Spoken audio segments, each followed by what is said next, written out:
各位贵宾，大家午安，我是今天的主持人 Ken， 欢迎各位贵宾参加2024 Computex 展前系列活动“黑科技觉醒，储能浪潮来袭”研讨会。Computex 作为全球主要科技产品展会平台，一直是科技趋势的指标。我们见证了无数科技创新的诞生，而储能作为当今时代最具突破性的科技领域之一，正是支撑产业创新持续前进的基础。Computex 很高兴能与台湾绿能协会、台湾电池协会共同合作今天的活动，从储能系统的技术与发展趋势出发，透过前瞻的科技分享以及实战的案例分析，带领大家一起探讨如何在新能源的大潮中抓住机遇，迎接挑战。今天也很开心能够邀请到2位重要的贵宾来到现场，我们请他们起身和大家挥挥手。第一位是台湾绿能协会的李泰安理事长，谢谢理事长。第二位是台湾电池协会的高志勇秘书长，欢迎2位。在活动开始之前，我们想先请 Computex 台北国际电脑展的主办单位台北市电脑商业同业公会杨英姿副总干事上台为我们说几句话。欢迎杨副总。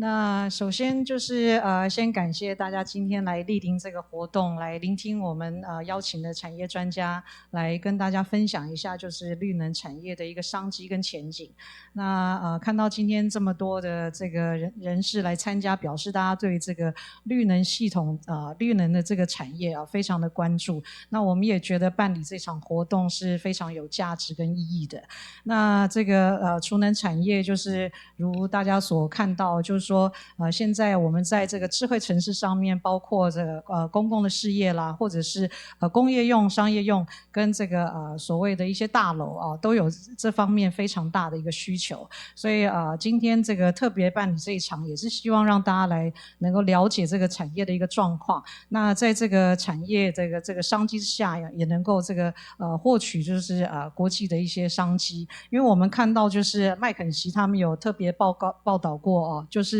在这个储能系统的产业的规模大概到2030年会达到这个1200亿美金到1500亿美金的这个市场的一个规模。那相信这个大家能够把握机会来这个储能产业的市场商机，能够获得你们的先机那因为我们是这个 Computex 跟 Innovex 的主办单位，我们就是持续在这个展会上面，因为它等于是台湾最重要的一个这个商贸的一个平台。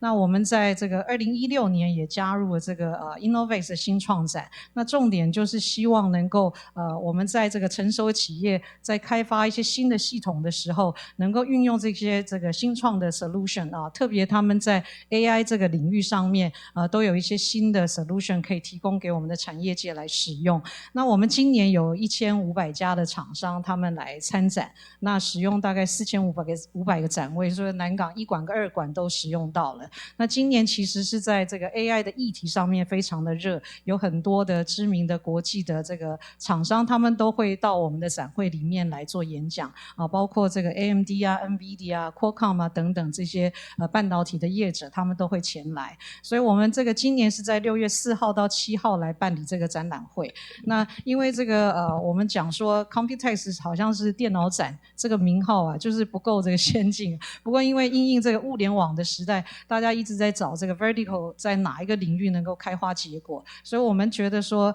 像是在 AI 的这个议题的带动之下， AI 的赋能，或者是在这个智慧车上面，或者是在这个绿能永续上面，都可以持续来耕耘。那我们也希望说大家今年都能够到我们的展览会场上面来看我们的展览，或者明年呢有机会也可以加入我们这个展览的一个行列。所以我们今天呢特别感谢就是我们的讲者包括我们工研院的这个梁组长，那还有我们的友达光电的这个谢处长，那这个我们的台达的这个张总还没到，可能稍微晚一点。那还有我们的宏德能源的这个蔡研发长那他们今天的都能够莅临到场给大家来说明这个市场的一个状况。那我们也非常的开心，那希望大家今天都能够收获满满。那以上就是我的简单的说明，谢谢。首先有请工研院绿能与环境研究所梁佩芳组长带来的这个储能系统之技术与应用发展趋势，欢迎梁组长。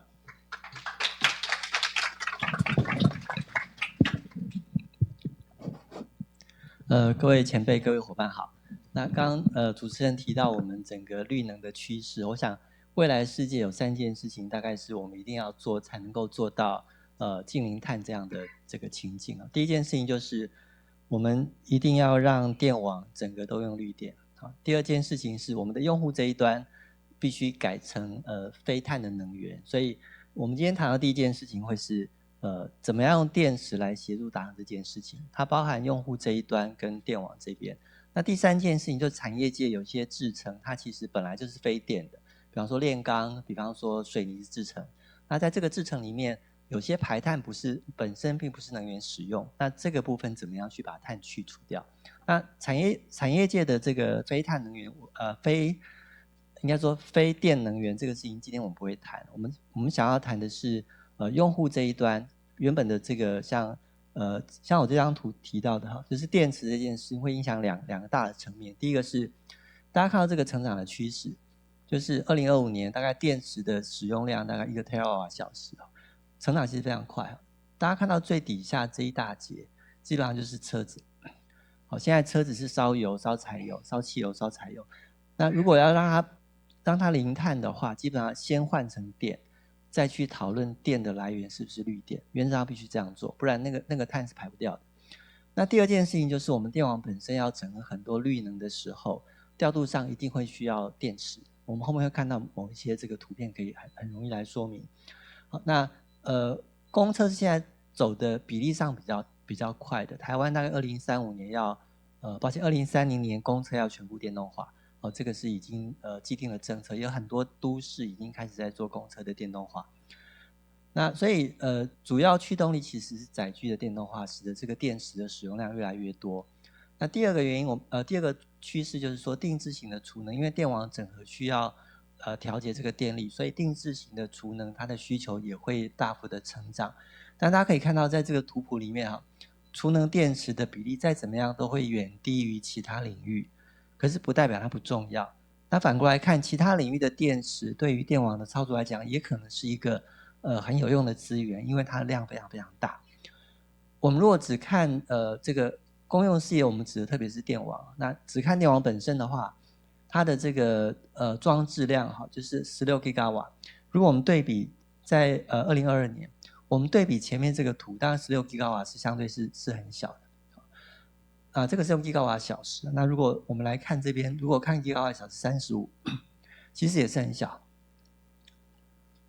不过就电网本身应用来看，其实成长率还算蛮高的，就是2020年比2021年多 68%， 未来10年大概估23% 的成长率，其实还算蛮快的。那我们看电池，其实不是只有锂电池，大家最熟悉锂电池，因为笔记本电脑都用到。如果看电池的种类的话，比较早的时候装设量不是很高，那时候有很多技术彼此竞争。但早期都是铅酸电池。那其实有一度这个钠流电池或者液流电池也有很多人在尝试不过随着时间的进展呢，其实目前主要都是锂电池，因为锂电池的能量密度很好，充放电非常快，所以主要都是这个锂电池。那少数像高压空气电池、压缩空气电池，这个就要有特殊的这个环境才能用。那飞轮现在几乎看不到了，它的能量密度很高，可是它单位它能够应该说整体的设置的体积需要太大了，好，所以说飞轮几乎没有人在谈了，所以大概状况是这样。那我们会关切的有一个趋势，这个家用储能器在前面那个图基本上没有被看到，因为那是用户的事情，前面的图没有被统计到。我们如果看前面这个数据16 GW 对不对？这个是设了这个电池，通常大一座，就是为了电网服务。那大家想，家用储能每一个都小小，通常3度电、5度电、10度电，这个比例上大还是小？大家看，这个是成长区日本的，日本其实是这几年有一些买储能的补助，因为311之后，当然用电有些大家会紧张之类的问题。那日本太阳光电趸购落日，所以说也许有些用户会觉得自己这个电存起来用比较划算。所以这个成长趋势还蛮快的。那我们如果看全球就是在2021年到2022年的这个比例，这个纵轴是设置的数量，20万具到120万具，每一具如果是3 kW 来看的话，光看2022这一年，总量应该在10个 GW 以上，10 GW。那我们看前面这个为电网设置16 GW， 其实差不多。换句话说，在家里面装的电池跟为电网装的电池量差不多。当然，为电网装的电池这个量本身一座的量体都很大，为家里装的当然都小小的。所以日本这个案例里面，多数是在5到10度电，那有一些比较小，大概3度电左右，30度电以上的非常少，大概这样的规模。那看区域的话，就是什么地方电价高，欧洲电价高，所以电价高的地方，很多地方也没有太阳光电趸购，所以用户就会希望买电池，因为电就很贵了。那如果有太阳光电自己存起来用比较划算，所以这个德国、意大利、西班牙、英国等等，那有一些是在欧洲、中东、非洲之外，其他的国家也不少。那美国、日本、澳大利亚这些地方其实装的都相当的多。所以用户这段的储能，它的量其实不小，特别是在这些驱动力之下。但是有没有办法整合到电网来用不一定，因为用户装这个电池本来就是因为它能够获利，应该说比较省钱或者能够获利，所以它能不能投到电网的这个应用，就要看电网能不能给到一个好的诱因。那我们会谈一下储能的竞合。现在纳流跟溢流装设的非常少，可是国内还是有一些研究计划在考虑溢流电池，原因是因为当它要扩充容量的时候，只要加筒槽加这个电解液就可以了，所以它在扩充上面是比较容易的。但是它还是有一个问题，现在比较贵，而且它的体积能量密度相对是差的，大概只有锂电池的1半。那要做到很大量才有可能比较相匹配，但它有一个很大的好处是不会烧啦，所以在安全的顾虑上，它是比锂电池相对有很大的优势。那纳流因为要高温操作，所以这几年其实设置的情况看得蛮少的。那我们但是如果看2021年的一个结果，一个统计报告看起来到2021年为止，纳流在电网应用的这个比例，以容量来看大概3到4%，溢流大概1到2%，还是有少数已经装设然后已经在使用的这个量。那我会特别谈一下氢能，是因为现在大家看不到氢能的商业应用，可是未来不太可能不用。那氢能很复杂，效率不好，因为我们光是把氢，你看要氢能就不太会想要灰氢啊、核氢这种东西，一定希望绿氢、蓝绿氢这一类就是比较干净蓝氢哈。那我们要蓝氢要绿氢，基本上它的这个效率就不好。就是我拿电去电解产氢，或者即便我们用裂解产氢，最后再回来发电，大概剩下20%到30%，效率很不好。可是为什么还是会去关注这件事情？原因是因为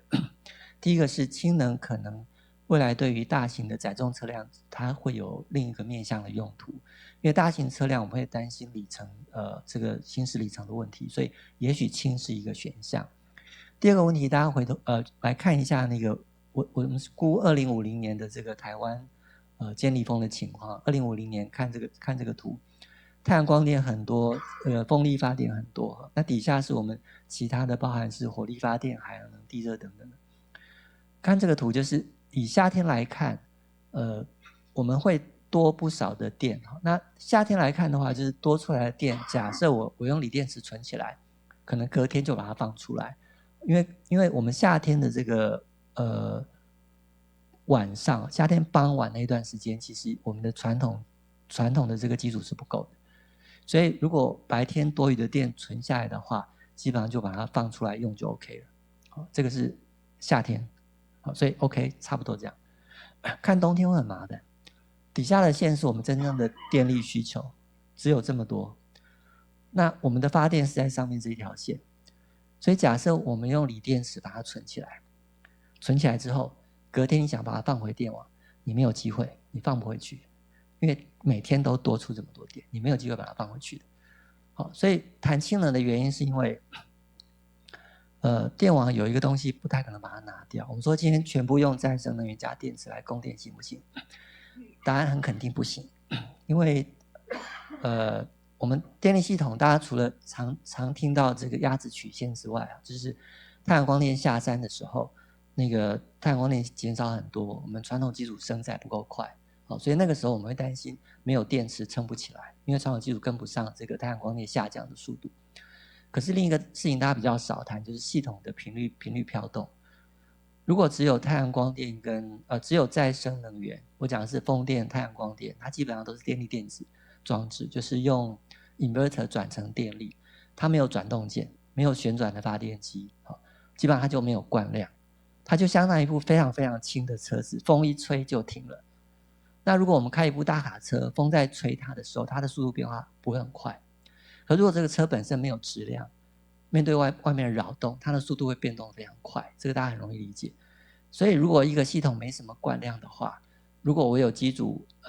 停下来了，或者我负载突然增加、突然减少，它的频率飘动会非常快。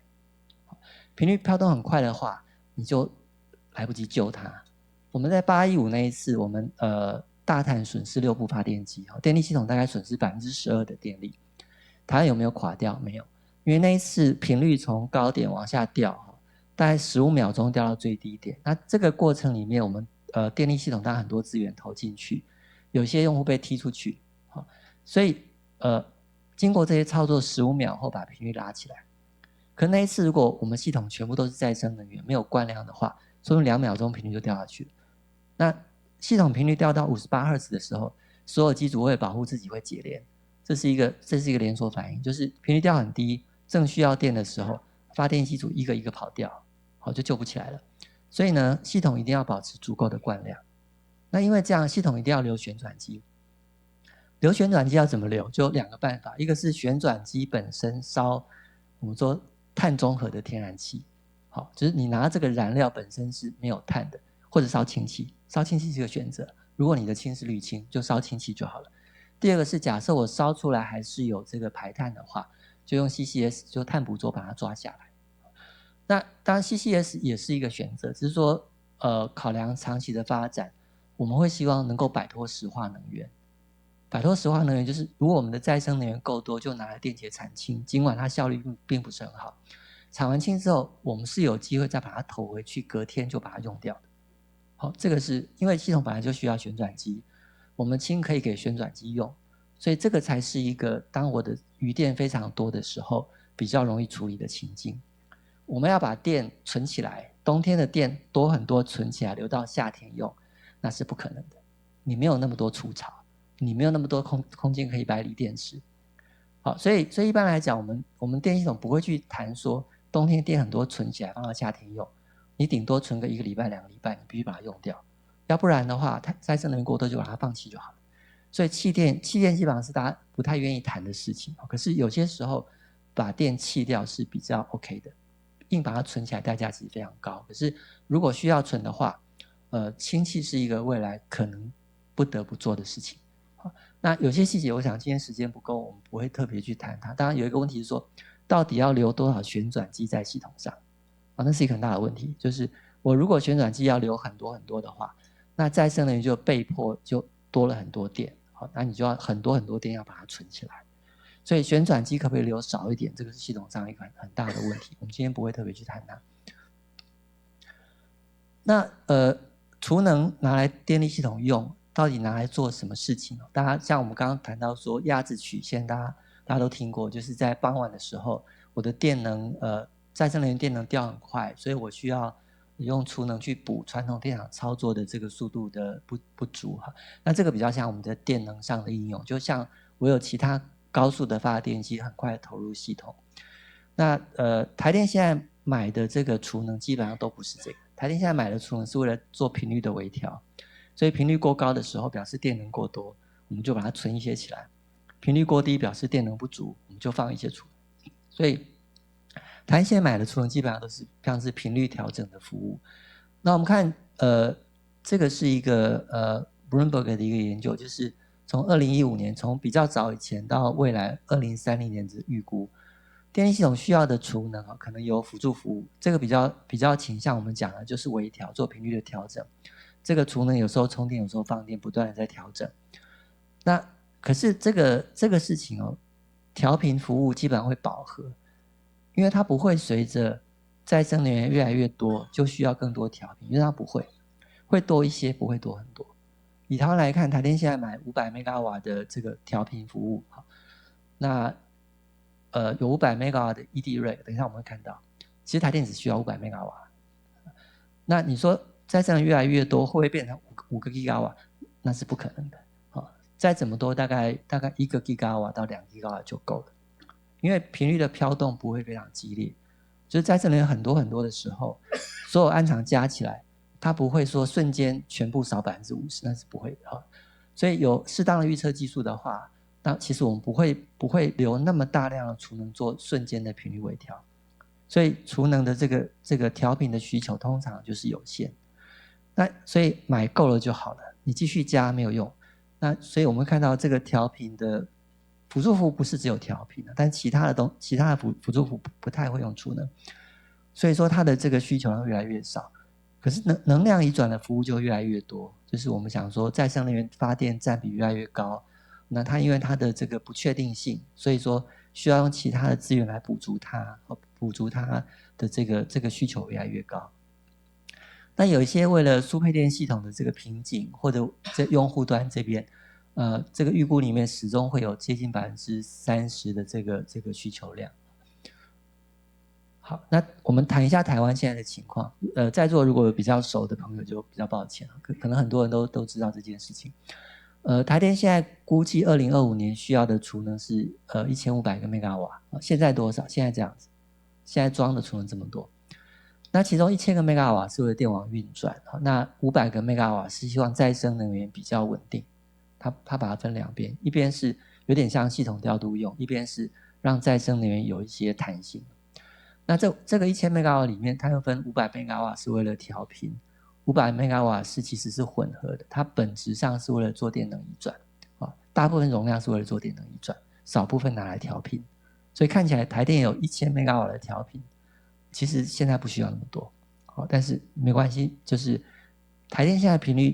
比以前漂亮很多，就是它的操作比较稳定，因为储能的反应非常快，1秒钟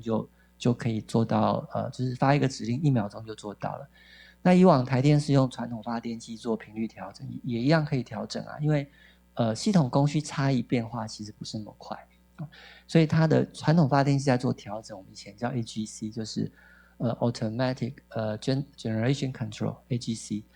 它是3分钟到位，就是每4秒发一个指令，可是这个指令下去的时候3分钟达到那个指令就可以了，所以这个速度差非常非常多，所以有这么大量的这个调频服务进去，储能调频服务进去，当然现在频率会比以前漂亮。那我们看到功率型只需要500，登录已经到700了，所以大家如果关注这个电力市场的话，你知道现在价格是多少？现在叫0元，0元就是你没有容量费率啊。可是案场已经盖好了啊，0元就0元吧，就0元投标。你不会投5块钱，因为你就标不到，标不到就没有钱。0元为什么还有钱？因为有一个效能费，有一个效能费是350块或者275块，就是虽然没有容量费，但是操作还是有个效能费，所以基本上比较早期设置的储能方，它一定要把钱收回来，所以是0元投标。可是这样毕竟是这个竞争很激烈，有些人就会亏啊，所以现在台电会让一部分的这个原本的功率型转到能量型来，当然这里面还是有一些限制啊，会使得早期的这个投资者会受到一些会比较吃亏，但这个是有点投资的风险，因为其实现在大家看到需求是1500 MW 嘛，那么现在登记确定要盖的人4000个 MW， 所以这个基本上现在要投储能的人就要很注意，因为在台湾已经供过于求，长期来看要了，长期来看4000 MW 是不够的，但是这个长期多长期就要看台电的规划。那还有光储整合，我们后面会提到。那光储整合是用竞标的方式，所以基础的应该说基础价格大概10块钱左右，那厂商会投一个比较低的价格，就会拿到这个容量。前2年总共100个 megawatt 得标，那么得标后1年内要把它盖起来。这个状况是这样。调频的服务概念很简单，就是如果说这个图横轴是频率，就是频率如果比较高，正常频率台湾60赫兹，如果跑到60.1、60.2就偏高非常多，所以它可能在偏移0.25赫兹的时候，到60.25赫兹的时候，就是到这个点，它就要全力放电。到59.75赫兹的时候，这边要充电，这边要放电，所以它有这样的一个设定。那么在中间，如果频率漂移不是很多的时候，电池可以决定自己要充一点放一点，因为它一直放电，它就没有电了。因为通常得标是要连续操作好几个小时，电池容量没有那么大，它可能只有半个小时的电，因为要求最多连续放电半个小时。所以如果这个时候频率始终偏高，它一直在放电，如果你不把它补一点回来就没有了，电就没有了。所以在频率漂移不是很多的时候，有一个弹性调整区间，那么系统操作会自己根据自己的状态，通常会尽量把它调回到中立点，把它调到电池的1半，所以可充可放的量都很大。那有一个服务叫 SREG， 它只是为了当这个比较像机动的调整，有可能偏高，有可能偏低。这个是在机组故障的时候，就是损失大量电能的时候，有一个服务的模式叫 SREG， 就是损失大量电能的时候，它会一下子把电全放出来。那这两个合起来就是我们刚刚提到500 mega 的这个采购量。那台湾太阳光电的设置很多，会碰到一个很大的问题是馈线有瓶颈，所以这个地可能太阳光电可以继续盖，可是台电说我的容量不够啦，那业主说你可不可以再帮我拉一条线？极困难。台电说我可以帮你拉，你可能要等10年，因为土地过不去了，挖马路埋线是很困难的事情，所以有一个折中的方法，就是我们让它盖储能，所以它发出来比较多的电就不用在那个时候送回去，它晚一点再放。那这个是有好处的，因为晚一点再放，正好放在傍晚放，这个时候就是电力系统比较缺电力比较紧塞的时候，就是电太多的时候，中午的时候本来电就太多，太阳光电多的时候，中午电其实是供过于求。我们现在用电的尖峰其实还是在中午，可是我们中午的供电裕度非常大，因为太阳光电很多，所以我们希望中午电存起来，而且存起来之后就不会造成那个馈线容量不够，要逆送时的馈线超过它运转的这个限制。所以这个操作其实是相对对电网来讲相当的好，而且也解决了馈线容量的这个瓶颈。那当然有缺点啊，储能很贵啊，所以说这样做的话，就是储能投资其实坦白讲没有这个调频辅助服务那么好赚，但是对业者来讲，一个好处说，本来太阳光电就会获利，它可以增加容量，所以它可以提高太阳光电本身的收益，这是一个相对的这个优点。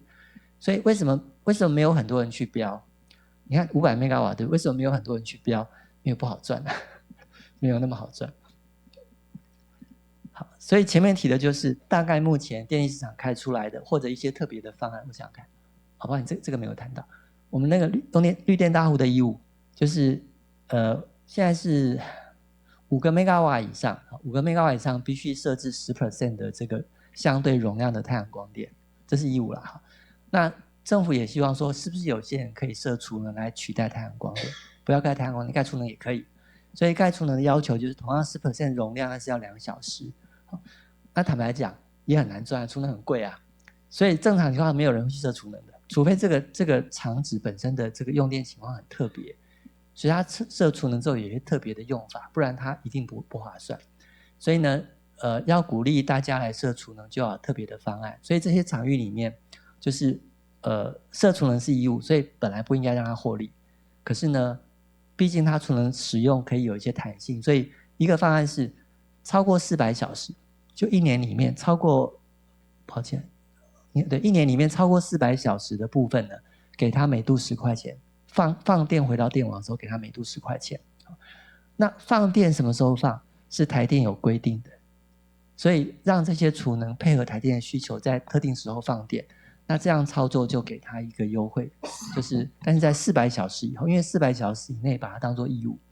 务，所以说不给钱。400小时以后呢，就协助台电的操作，所以给10块钱，或者一直给他钱，但是不同的时段给不同的费率，前面比较少，后面越做就给他越多。那除了刚刚提到这些已经有的方案里面，有一些可能的其他的东西，台电已经选了5个变电站，应该前年底就发包了，就是这几个变电站准备设储能，做什么用？就是万一有大停电，输电系统始终没有好，撑好几天的时候，那可以用这个储能电池加柴油机，加上很多线路有太阳光电一堆，那这样可以让这个线路可能一天至少运转18小时，甚至可以24小时。如果你做比较好的负载调控，所以这个概念其实台电已经开始在做测试，那储能已经招标已经买了，那后面会建一些系统来把它整个做起来做评估。那还有像大家如果注意新闻的话 ，GoGo 去年有一个新闻稿，它跟NLX 做这个把它的电池交换站，拿来做电网辅助服务，就是如果这个电网供电比较紧塞的时候，它就不要继续充电了，它量体很大，不过因为它每个站的这个容量不是很大，它每个站大概15 kW 到50 kW，它有2500座这个设备，所以就看 NLX 怎么做这个操作。那它这个资源也可以拿去，目前跟台电应该有一个方案在做这件事情。那有一个模式是日本已经在用，那个日本 FIT 已经落日了，就没有固定的收购费率。它新的方案并不是说不给钱，而是说希望这个给的钱跟就是太阳光电如果在电力系统比较缺电的时候发电，那给他比较多钱，就相当于说它是有一个市场价格讯号。那因为这个原因，所以我有可能使用储能把太阳光电的发电调节到特定时段去，就跟台电刚刚那个例子一样。所以某些时段发电是比较优惠的，比较回馈比较多，那它就挪到那个时段去。所以日本因为feed-in premium， 但是还是不划算嘛，所以它是一个试验性的，就是在这个方案里面，政府有补助的时候，是有些拿储能来做太阳光电的处理调节。还有一些其他的例子，就是这个比较像是在能量市场上面，台湾还没有能量市场，我们的 ED-REG 有点像能量市场，可是还不是。所以英国有一些操作，就是如果白天里面还是因为预测不是那么准，或者是电力系统临时有一些状况需要充电或者放电，它有一些半小时这样的一个区段的这个采购，所以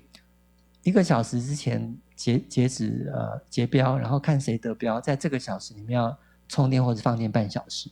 那它的市场就是每半小时一个区段会有这个价格，比方说像这个例子里面，可能某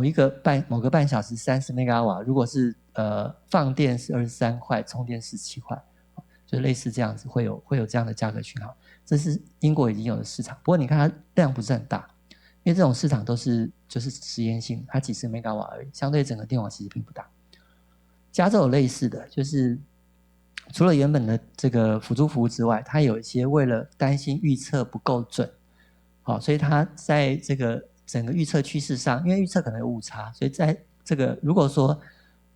预测的曲线是这样，那下1个小时的预测相对于这个小时的预测点，这个是误差量，估计都是往上走的话，它会多买一个这个 flexible ramp up 的这个储能辅助服务。如果像这是往下走的话，它会买一个FRD 的这个服务，所以整个储能在加州市场里面有少数本来就在能量市场，原本的调频的增量减量，或者是这个额外的这个我们所谓的 flexible ramping product 都有。但你可以看到目前能量市场的应用其实都不是很多，比较多在这个即时的这个频率调整。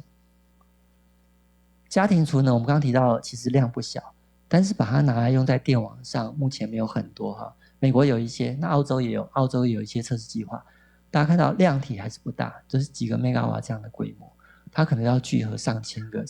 用户。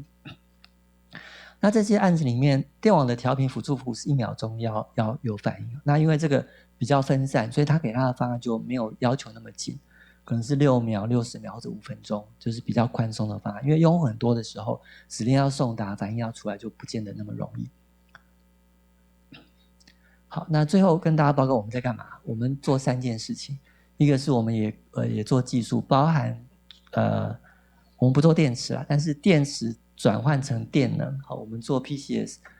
从比较中型到大型的容量我们都做，很小型我们基本上不做。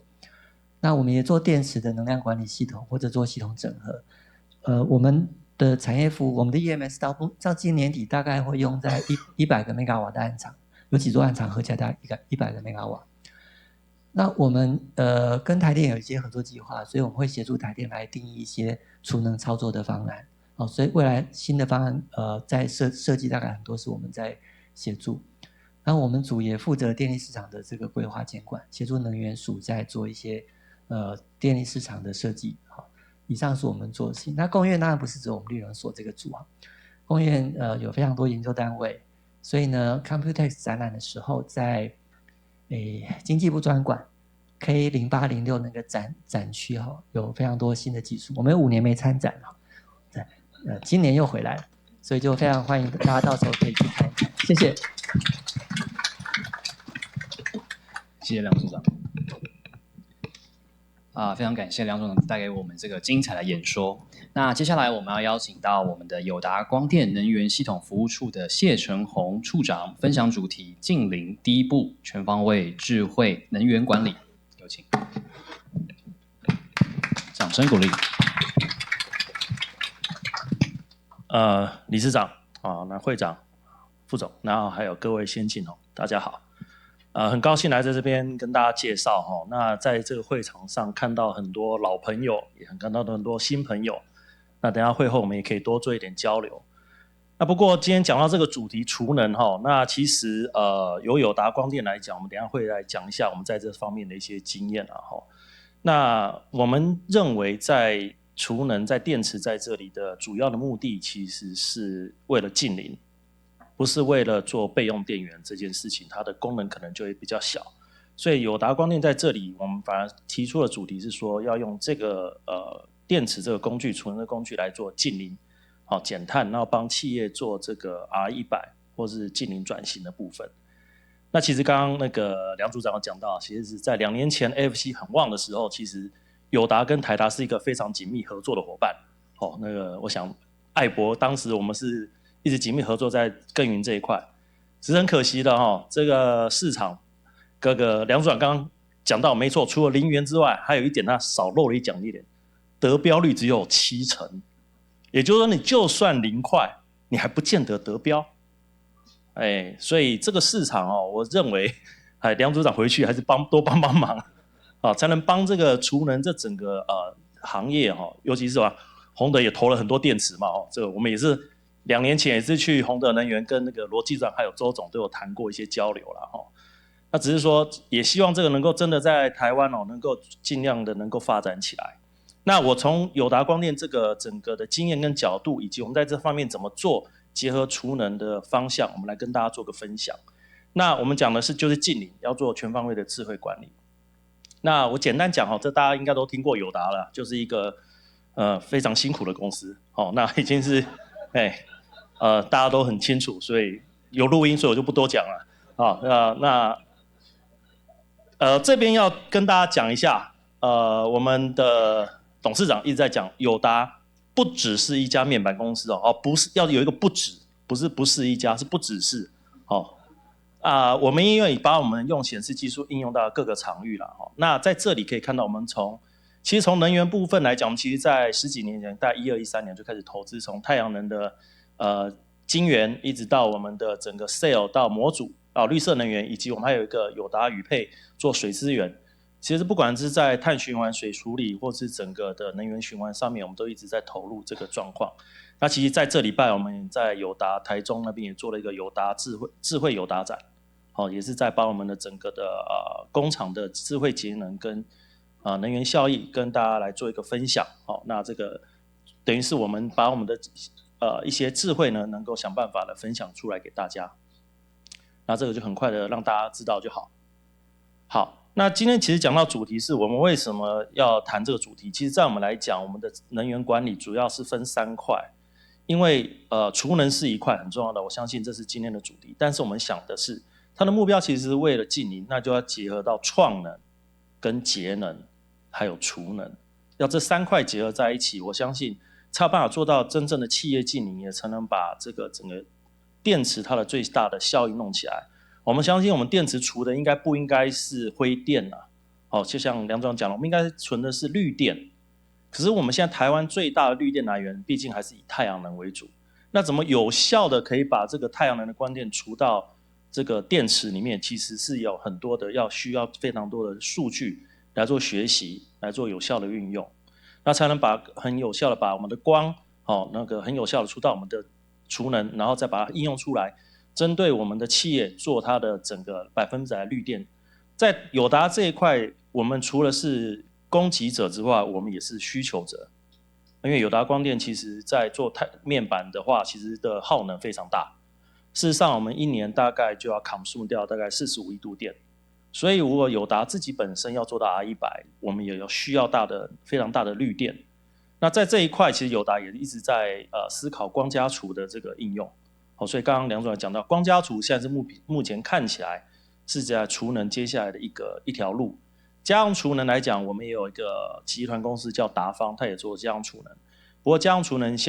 以台湾来讲，相对来讲就是第一个电价相对低啦，第二个法令还不齐全，所以家用储能部分还需要一块时间在努力。相对日本跟美国市场来讲，那我们回到我们今天来讲，就是说智慧能源对整个储能市场，我们可以应用在企业，怎么个应用方法？那我们有我们的能源管理跟太阳能监控，以及 N-Link 的能源管理平台。那我还是要从这个太阳能来讲起，因为从创能讲到节能，再讲到储能，我们才有办法做到真正的净零。那其实这是主要的我们4大块的一个管理方案。第一个就是主要的就是我们的太阳能智慧监控。那友达从2012年做到现在，我们大概全球的建置量，不好意思，不是全球，全台湾的建置量大概有超过500个 MW 了。那大概除了宜兰跟基隆没办法做太阳能之外，因为日照量实在有点低，我们其实全台湾各地都有我们的太阳能电厂。我们从自己做模组之外，我们也从16年开始投资电厂，所以我们有非常多的数据，大数据可以来做所有各地的有效的太阳能的监控跟分析。那在这里也可以帮我们的客户做一些资产管理，后面会大概提到。那再来对台电来讲，就有一个 Dreams 的上传服务。那我想各位都先进都很清楚，这是样的一个服务。第3个是，其实这是一个比较，我相信接下来的3到5年会越来越重要的一个东西，就是绿电管理、交易管理平台。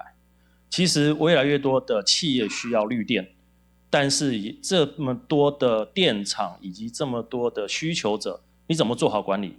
因为电厂会越来越分散，电厂会越切割越小。有的电厂它号称5 mega， 但实际上它是分散在不同的屋顶、不同的工厂。那你怎么样跟这些电厂签订 CPPA、签订合约，转供到我们真正的需要的需求者上面去？其实，所以我们才有一个，因为我们自己本身刚好又是供给者又是需求者，所以我们非常清楚这中间的一些问题点。所以我们有一个新的，就是一个绿电交易管理平台。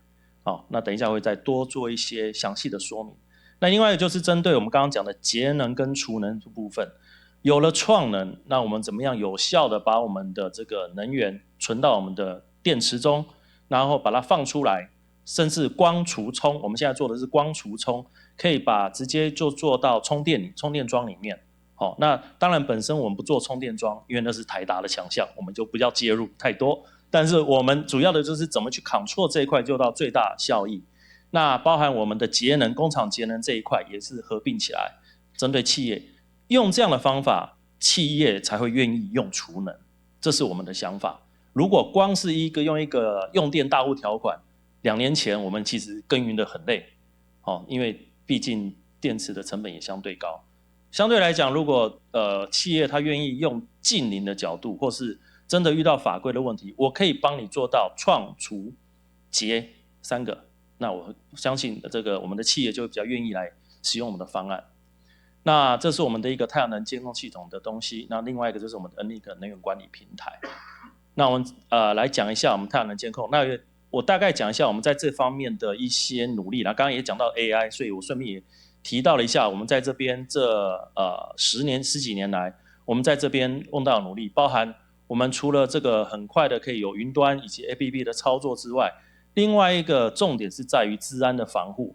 其实在台湾已经有2起的资安攻击事件。那针对太阳能电厂来讲，因为你是投资者，那受到资安的攻击之后，你的收入会不见，甚至更夸张的是，包含我们的投资者的这个讯息都会泄露到外面去。所以在资安防护这一块，我们在这边是做的比较完整，包含我们是 leverage 到整个友达的系统里面，那可以快速的让我们的使用者我们的客户知道他今天太阳能发了多少电，以及预测他接下来太阳能会有多少电来做储能。这件事等下后面会提到。那这是我们大概全球监控，大概这是真的是全球啦，这因为我们有卖到欧美去。那台湾的部分，我们大概就是有大概超过500的 megawatt 的建制量。那这刚刚有提到，就是说我们有2道关卡做资安防护，一个是我们内部的友达光电内部的资安，我们本来就有一个资安长，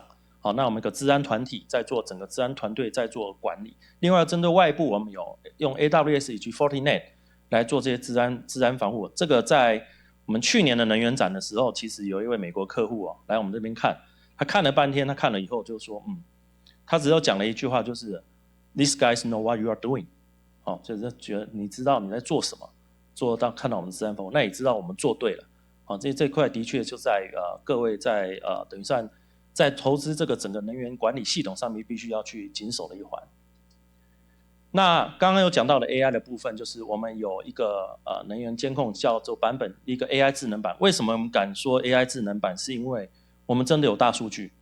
我们有累积了10年的各地的暗场，所以我们可以累积这10年的气象资料，而且我们也跟气象局有合作，做一些气象监控的预测分析，那能够知道说我们在接下来的几天它的日照量多少，那预计它可能会发了多少电量，以及各区域。那从这里我们也延伸到了等一下后面会讲到的资产管理系统。这也就是说针对我们有一些客户来讲，他想要投资太阳能，那他不晓得这个地方它到底的日照量多少，它每年的效益有多少，那我直接就可以给他一个完整的方案来做一个评估。那可以用这样的一个界面，而且也可以知道说每个模组它到底它的效能在哪边，甚至它的问题点可能预期快发生问题，可以先预做维护。那这个就是我们参考型的一个案例。我们这里其实就已经有大约超过2个 megawatt 的暗场量，那逆变器的数量，那我们就可以来快速发现有可能的失效的 PV 阵列跟模组。那我们提早去维修，那让这个投资者可以赶快得到拿回它的效益。另外找出不稳定的逆变器，可以这个赶快的修复。那第3个就是我们也一样，维运的这个效能，维运的效能也可以更快，因为我们是用自动抛接这个维运系统。用我们这个 AI 智能版的话，我们只要有发现到任何异常，我们是直接连接到我们的自动派工系统，丢到我们的维运团队，那让我们的维运团队第一时间就知道，我该去哪个暗场看哪一块串阵列，那大概的问题是什么？到底是脏污呢，还是有可能它已经有烧毁，或是有一些 short 短路的问题，或是甚至它逆变器该这个更换的问题。那这个是因为我们累积了大概十几年的经验，那不断的一直在做里面的数据模拟，才有出来做。那这也是实际我们可以帮太阳能大型电厂实际这个帮他们做下来的一个实际的节省的数字。那刚刚有提到就是资产管理系统，有了这个东西之后，那当然有投资者愿意投资的时候，他就会除了考量我的维运之外，我到底在哪里做投资？那它的效益是如何 ？IR 是多少呢？我们整套系统都在这里面，包含它的日照模拟、分析选址，那有它的效益评估方案，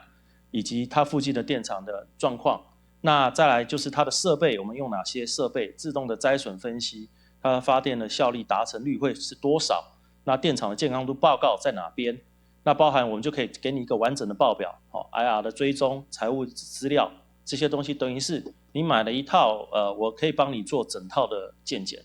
有点像是你要是人员的健检之外，我还有整个系统，我可以帮你做好这些事情。那当然就是财务指标，你的选址，所以让我的投资的等于算是股东投报率它是稳定的，而且是确认。那这个就是我们可以让的最高效的资产管理健康度，一键搞定选址。那接下来就谈到绿电交易管理平台了哈。那这边有了绿电，大家现在最夯的就是我要去哪里买？好，不然友达自己本身也是不断的在想办法，除了我们自己本身的太阳能关电之外，我们也到处找风电，还有其他可能的能源。哦，除了氢能之外，其实我们自己也在发展其他有可能的能源，哦，也在 study。那这里面的问题在哪里？重点在于客户多，发电来源多，转供多对多。哦，以往是1对多，哦，那可能还以前叫做周多生多周少，哦，那现在变成生多周也多，然后要怎么去做聚合，怎么样去做媒合？那包含这中间里面就会有我们的台电的电费要缴纳的电费单啊，我们要买电的人啊，他又要分，他可能是总部啦、厂区啦、工厂啦，甚至门市住户啊。那有不同的发电厂区，发电端业者呢有不同的发电者，因为他一个电力公司它可能有好几个发电量，那就有一个转供清单，然要对应到我的趸购合约，因为台电又要去一个一个跟你对，所以对这整个的不管是购电业或是发电业者，都是未来会一个蛮大的一个困扰。那本身就友达来讲，我们自己就已经刚刚讲了，我们又是供给者又是需求者，所以我已经试用过我们自己的绿电交易平台管理，也是衍生出来，包含我们自己的新竹的总部，它已经是100%绿电。那我们的技术大楼也是接下来在2030年，我们接下来的所有的办公厅都要先做成绿电。那包含我接下来就是我们的工厂，那我们就是要想办法用这个平台来有效的购买呢最适绿电，然后让我们的购电业者的成本效益最大化，掌握绿电。那所以在这里就讲到了，我们其实是能够用这个平台，我们可以协助我们的售电业者有效的分析它的发电产能，因为 basically 就是从我们的整个绿电就是刚刚讲 Sunvalence 这一个太阳能监控系统的由来，再来就是简化我的合约管理，然后最将帮他做一个转供的匹配，然后还有它的金流管理。那针对购电业者来讲，他又可以有效的购到他所需要的绿电，不会说我今天我来的绿电是零零散散的，很多聚合起来200、300、500这样子慢慢聚合。那对售电也不会说我今天1个 mega 可能卖出去只有800，其实我们是会去做这样最适配的媒合。再来就是绿电成本的优化，还有它的提高它的绿电使用率，那提高它这个效率。那这就是我们的一个界面啦，大概做一个展示。那就是包含可以看到，就是我们这边的太阳能的发电量，我们都一样会提供给我们的业者。那我们的管理平台从绿电电费单、上传电子发票到确认资料，完全自动化。我已经帮业者、帮我们的客户整理好，他可以省人、省时间，做完这一大堆的事情。好，那我觉得这个是接下来3到5年会蛮大的一个需求量的部分。那我们讲到接下来我们的 Enlink 的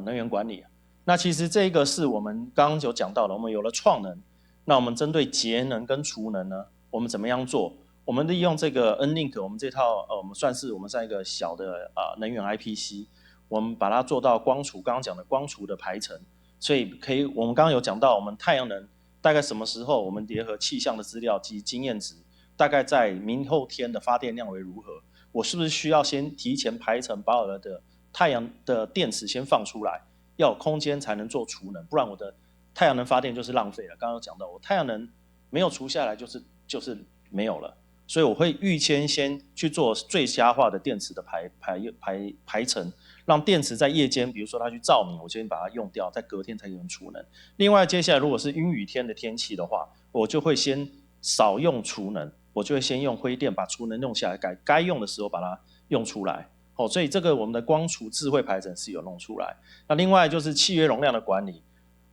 这个等一下会讲到光储充的部分，这就是契约容量管理。第3个就是我们的绿电产出，刚刚其实我们的 Sunvalence 里面有一个核心，也就是这个 Enlink。那另外就是我们的刚刚讲的充电桩，那其实充电桩其实未来刚刚也讲到，其实我们的电池会用到很多的用在我们的行动车上面。那现在是还没发生不过我觉得应该是很快了啦。夜间充能这件事情会越来越快发生，那整个大楼 building 很容易就会超过它的契约容量。那怎么样去在这个超过契约容量之前，我可以做一个契约容量的管理，让这个大楼的来讲，它不会超过它的契约容量被罚钱，甚至是企业企业你现在也很多的电动车，那其实用我们这一套的光储充来讲，那我们就整套系统给它，那包括从创能到储能再到充，那整个的智慧排程都让它知道说怎么样充电它才不会让它超过它工厂的用电的契约。那这个就是我们的整个的能源管理平台。那当然我们整个的系统都已经完备，就是包含我们直接从 App 上面可以看到你的用电趋势、用电组成，以及即时怎么样看到它的整个绩效报表，都是在这上面可以看得到。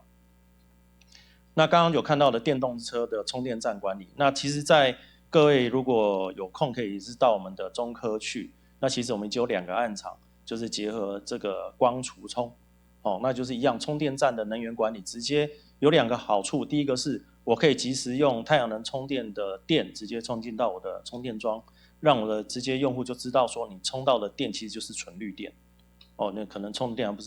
不是灰电而已，还是纯绿电。第二个是我怎么样去做这个虚量的调控，避免我今天在太多车子在充电的时候超过我的契约容量。那这个应该是在未来的大楼的管理以及这个企业的管理会常用到的部分。怎么样做到绿电优先？那这个就是我们自己的其实我们在台中中科有一个叫西大敦窑，一个算是一个古迹，我们把它保留下来。在20几年前，我们在开挖中科的时候发现这个古迹，我们保留下来之后，我们把它做成一个文物馆。那文物馆我们现在就是利用我们的技术，光储的技术，我们把它做到，它其实就是全绿电。它不用到灰电，它基本上台电基本上是不需要吃电的，因为它上面我们在附近就有我们的太阳能板。那我们有计算它的这个日夜间的用电量，那我们在旁边有一个大约200度电的一个电池。不过这里就因为它比较早期啦，没有用到台达的电池。那这个就是我们的整个的shop floor 的 table， 那可以看到我们的绿电占比。然后我们的省下来的钱、减碳量，然后包含对这个植树的效益，这个整个的能源等于是一个可视化，让我们的企业也可以知道说我到底节了多少碳，节了多少电，整个效益都在这上面可以被看得出来。那最后我们讲到我们几个安装实例跟案例介绍了。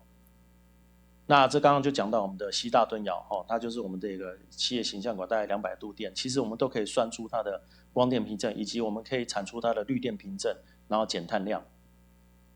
那这是我们在台中的另外一个，就是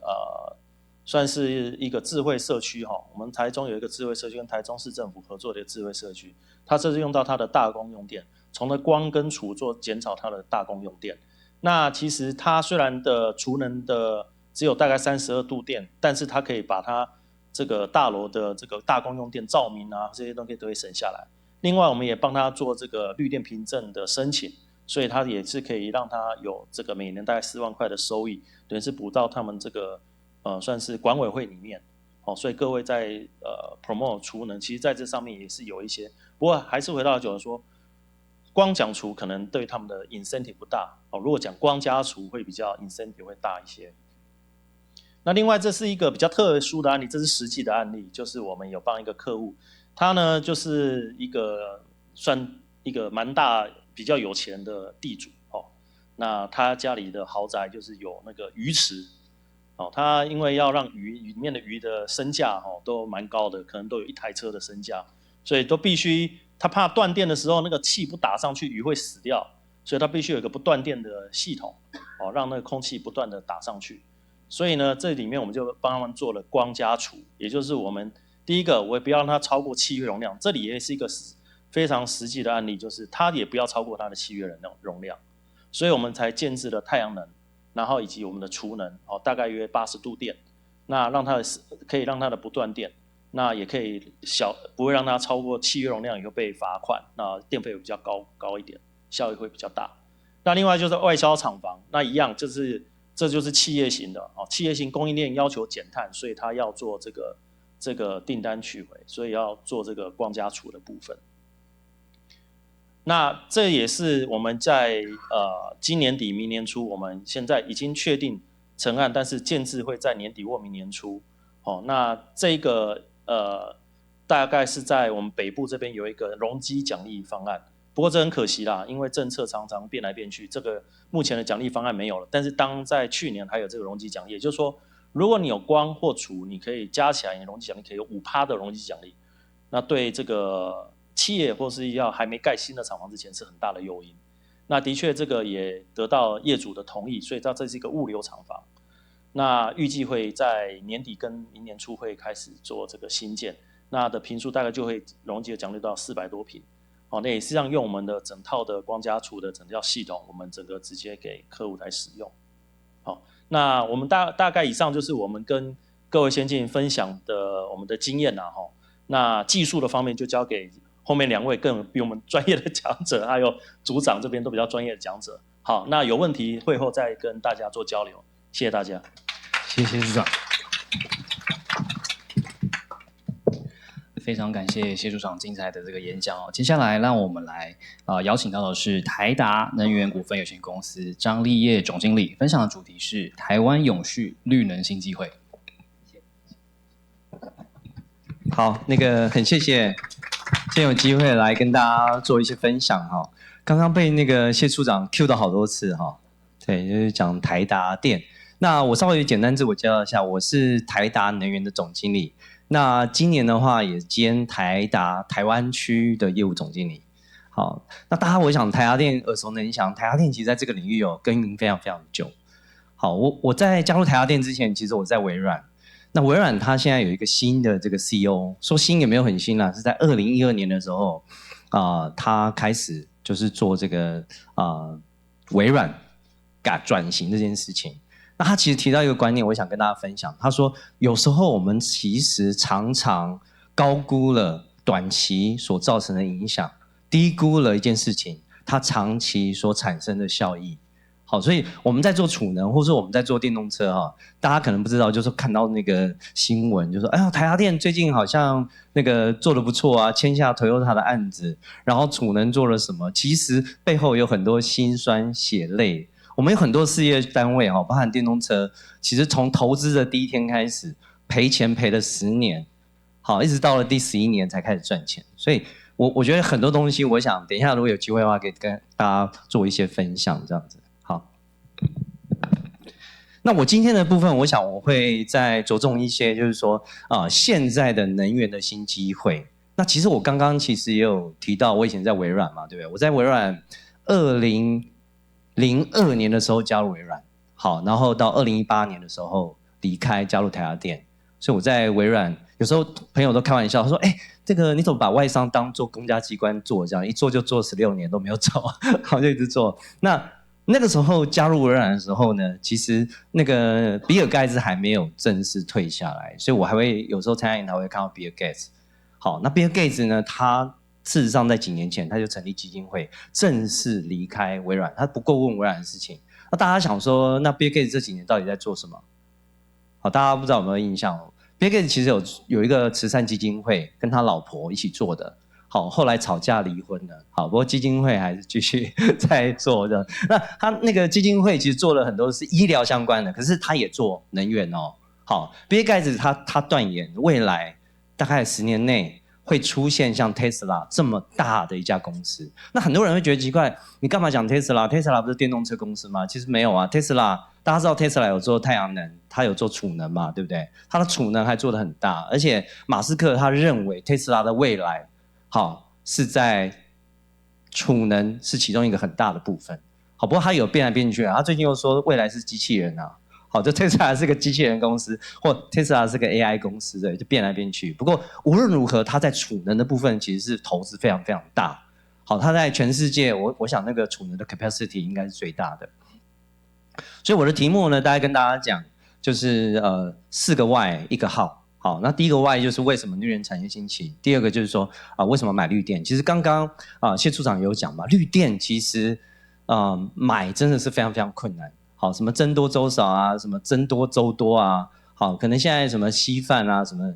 豆浆啊，就是真的非常难买。等一下我们会来谈。好，那为什么买不到绿电？绿电怎么样买？我们会提供一些建议。那台达能源是台达电在去年全资100%投资的一个子公司。好，那这个子公司我们在去年11月申请拿到售电业执照。那我那个时候其实跟老板提案，我就说台达电真的很适合做这件事情，因为我们跟台电只差一个字，好，台电然后台达电，对不对？好，那我们跟台积电也差一个字而已啊，所以台积电有可能会做售电业，对不对？说不定。那最后一个就是讲说那个光家储，我想今天会讨论到这个。那绿能产业会怎么兴起？其实我觉得这个东西说真的，人算不如天算。在几年前，大家都没有想到，俄乌战争会发生，对不对？甚至在一段时间之前，我们有没有想到，以色列其实已经过了一段太平盛世了，他们也没想到说会跟这个巴勒斯坦又打起来。所以事实上有很多事情在变化，这些事情的变化其实都会影响到能源，因为能源是一个不管是国家或者是企业或者是家庭，都是一个很重要的一个资源。当发生战争的时候，这个资源其实就会拉扯，然后就会有一些影响。所以大家知道那个像荷兰的那个电费一度电，我们最近不是涨电价嘛，大家都骂翻了嘛，那我今天没有跟大家讨论政治，可是国外的这个电价其实也不便宜。好，我们现在电价如果真的拿去国外看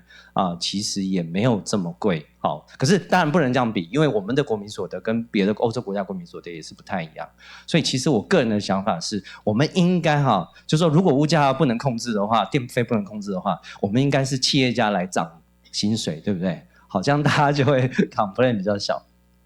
好，那绿能产业这个兴起其实有很多的这些原因法律啊、环境。我这边大概简单讲，就是国际品牌其实对于这个 RE 的要求其实是越来越高的，好，这点是蛮重要。那台湾一年大概产2800多亿度的电，好，那这里面呢，当然我们预估了，到了2050年应该会到差不多5000亿度的发电。那大家会想说，那这个电从哪里来？台湾不是要废核了吗？要从哪里来？我想这个政府有一些规划，不过我想再生能源一定会是其中一个部分，一定是要增加的。那有些人可能会觉得说，再生能源现在大概占这个比例没有很高，未来要怎么去做呢？好，这中间有一个很重要，就是一定是有储能的角色，因为再生能源这个上上下下如果没有储能的话，我觉得电网是受不了。我昨天还看到一个新闻，我自己也吓到他说那个如果有一个那个微软或是 Amazon， 他在某一个州盖了一个 data center 的话，那因为现在的 AI， 我不知道大家有没有用 ChatGPT 啊，我有时候会用。当你在用 ChatGPT 的时候，其实它的云端在某一个地方的某一个 data center 某一台伺服器的某一个晶片，其实是在burning， 就是它在运算，这个运算都要耗大量电力，所以一个州如果有一个 AI data center 盖在那里，那个州如果没有好好的准备的话，那个电网会 crash 掉，这个没有危言耸听所以阿爸总在前几天他开始准备要盖核能电厂，他打算要投资盖核能电厂，那微软也在评估，他也投资小型核能电厂，所以这个我觉得大概都是这个未来的趋势那这个加入 RE100 的企业其实有30几家，台达电当然也是加入。那我稍微讲一点就台达电做这个 RE 是非常非常的恐怖的。我为什么讲恐怖？就是说我们对外是宣称2030年要做到碳中和。好，其实很多公司，好像我最近跟很多公司开会，我都问他说，那你们有没有碳中和的目标？他说有啊，我们2050要做碳中和。我心里面想说，2050年你可能也不在这家公司了对，那碳中和的目标定那么远，好，我们就定2030年，其实很快，6年后就要碳中和。那 RE100 的目标我们定的也是2030年，好，不过我们现在是2024年，我们全世界台达电做到了76% 的 RE 比例，然后我们的那个台湾的话是做到80%，所以其实是非常的恐怖，非常 aggressive。这背后当然有很多做法，有机会我再跟大家分享。那其中有一个为什么绿电这么重要？我想就是在去年的时候，我那个时候我不知道大家有没有经验，就是当 Apple 有新产品推出来的时候，就半夜就锁在那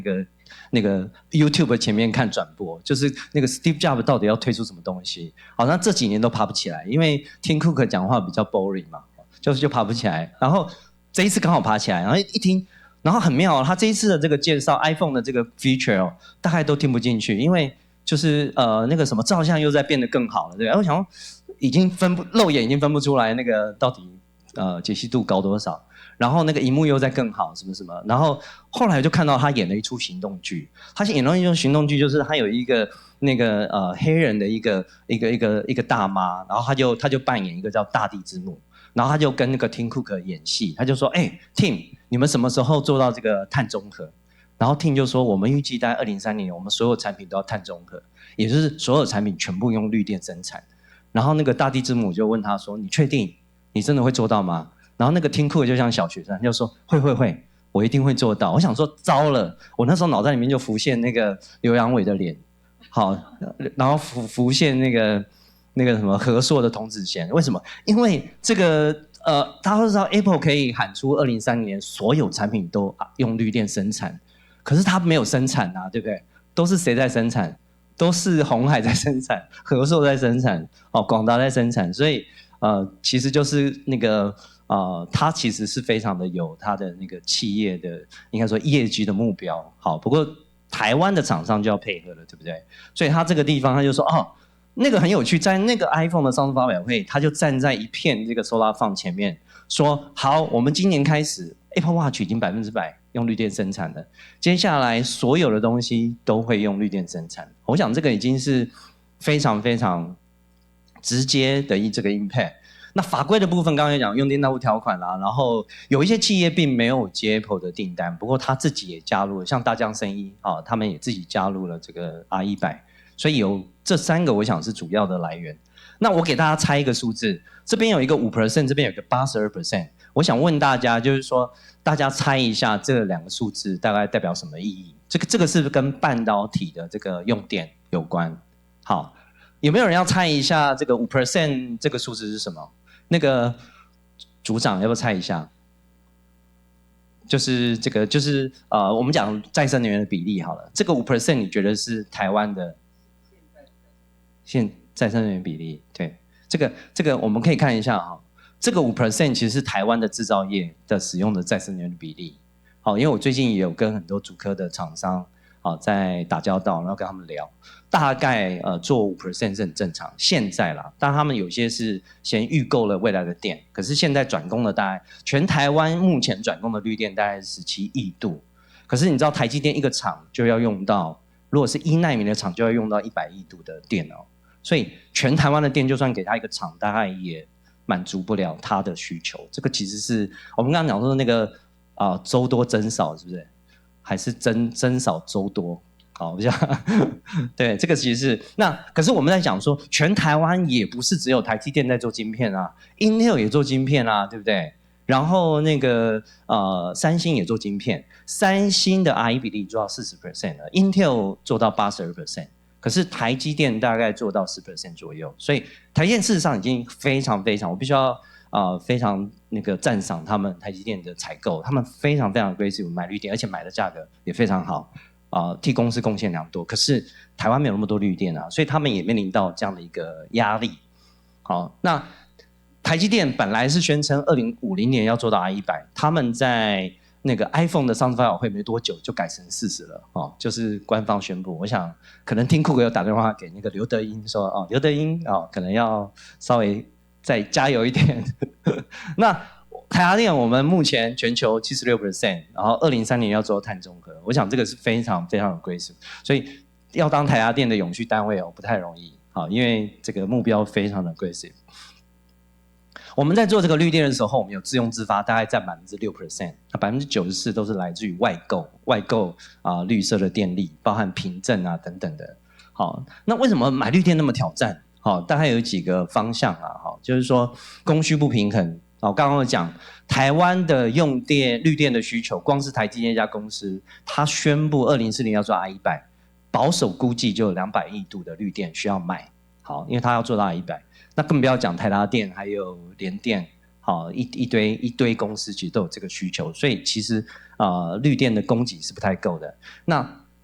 有人跟我讲说 ，Daniel 你不要搞错了其实没有买不到绿电，只有买不到的价格。汇取我完全同意。如果今天那个谢处长出来说，友达要1度电10块来买，我看很多人都来排队要卖，对不对？那个离岸风电开发商就跑排队说，所以我是说，这中间其实是一个价格的问题。好，那价格目前其实也是逐步上涨，不只是光电涨，然后离岸风电也涨。好，这个有很多很多的因素。那第三个就是很多企业想要买离岸风电，可是买不到，因为这个中间其实是有信用的问题。大家可能不太清楚，就是说这个一个离岸风电的话，它大概开发的这个成本需要1000亿新台币，1000亿到1500亿。那通常开发商只会投资20% 到15%，所以剩下的75% 怎么来？就是融资嘛。那融资大家就知道，融资就是跟银行借钱，所以现在的利率上升对这个环境来讲是非常非常不利的。那第二件事情是75% 的这样的一个融资需要国家国内的银行、国外的银行，甚至那个丹麦的输出银行都必须要来担保，必须要借钱。那这个东西的那个信用就非常非常重要，因为完完全全是要靠这个 off-taker， 就是买家的信评。好，所以为了这个我去年还说服那个 CEO， 台达电从来没有申请国际信评，去年去申请，那我们拿到了 BBB Plus 好的信评，好，大概是跟这个沃旭的信评是一样的。那第四个就是余电问题，刚刚其实那个谢处长就是轻描淡写带过，其实这个问题其实是很困难的。我常常做一个比喻就是说如果要做到 I100， 就很像是你坐在一台飞机上面，然后你拿的那个就是90步枪。好，然后去扫描另外一台飞机上面的一个这个手电筒，好，就是这么难。为什么？因为台湾的那个法定规定，如果你要拿到绿电凭证的话，你每15分钟用电跟发电必须要匹配，每15分钟考试一节考试是60分钟，可是我们台电的匹配是每15分钟就要对一次答案，好，就是你用多少，然后发多少，每15分钟对完毕之后呢，每个月。还有算是有个放宽，就是月结，让你在1个月的4个时间电价再去匹配，可是还是很困难因为以台达电为例，我们的那个大部分的工厂跟那个厂办都是周1到周5上班，然后假日就没上班，可是假日那个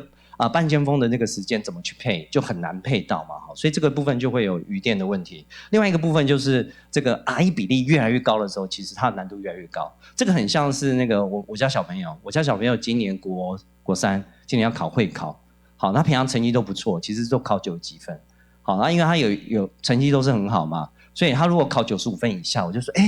你怎么这一次好像退步了呢？对不对？好，可是大家知道，从60分到90分比较容易，还是95分到100分比较容易？好，当然是50分到，我刚刚讲几分到几分？好，60分到90分比较容易嘛，对不对？好，那我们来看一下，就是说，为什么买不到绿电？我们其实可以看台湾在2022年底的时候发了2800多亿度的电，其中呢，这个绿电的部分，大家猜一下哪一个是绿电的比例？这应该蛮好猜的，对不对？好，没有人要猜那个吧，42吧，没有猜42，可能走错教室了对，你可能是另外一间的那个研讨会。这个部分呢，再生能源是8.3。好，那到2023年底的话，已经到10% 了，大概增加一点这样。好，那台湾的这个核能，其实有些人可能不太清楚，台湾的核能比例本来就没有很高，大概只有12%，然后现在废核，然后就降到8.多%，所以台湾是没有办法，就算不废核，也没有办法很高的比例靠核能，我们不是本来比例就没有那么高这样子。好，那我们这边来猜一下这个数字好了，就是说台湾截至2022年底，总共发了238亿度的绿电。其实我们刚刚讲那个什么粥少粥多嘛，就大家要吃粥都吃不到。可台湾其实绿电没有那么少，对不对？绿电其实是200多亿度那这200多亿度的话，大家要不要猜一下？就是说，这个64% 是什么？谁买走了153亿度的电？谁？台电，对不对？好，那谁买走了72亿度的电？